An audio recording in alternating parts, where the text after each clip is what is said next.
السلام علیکم سامعین، 2 شوال المکرم اور 12 اپریل ہے۔ خبر کا عنوان ہے وزیر اعظم نریندر مودی جموں کشمیر پہنچے ہیں۔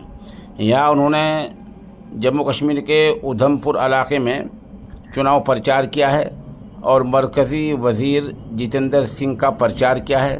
اس دوران انہوں نے ایک انتخابی ریلی کو خطاب کرتے ہوئے کہا، میں ادھم پور پچھلے کئی دہائیوں سے آ رہا ہوں۔ جموں کشمیر کی دھرتی پر میرا آنا جانا پچھلی 5 دہائیوں سے لگاتار چل رہا ہے۔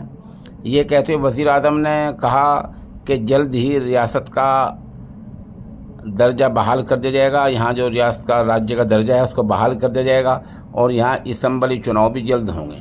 بتا دیں جموں کشمیر میں فی الحال پارلیمانی لوک سبھا کے چناؤ ہو رہے ہیں، اسی کے پرچار کے لیے نریندر مودی وہاں پہنچے تھے۔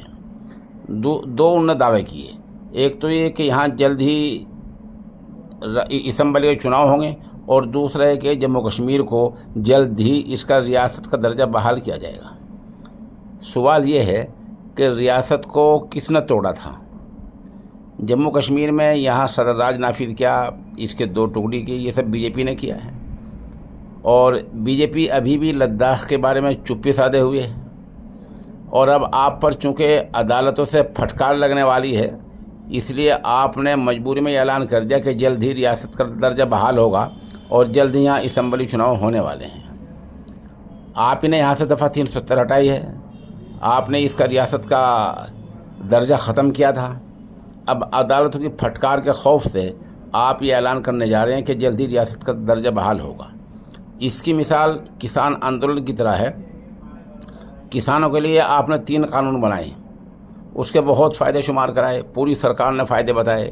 کسانوں نے آندولن کیا، 1 سال تک جب آندولن چلا اور بات نہیں بنی تو آپ نے تینوں کالے قانونوں کو ختم کر دیا اور کہا کہ ہم کسان کے ہت میں، کسان کے مفاد میں کام کر رہے ہیں۔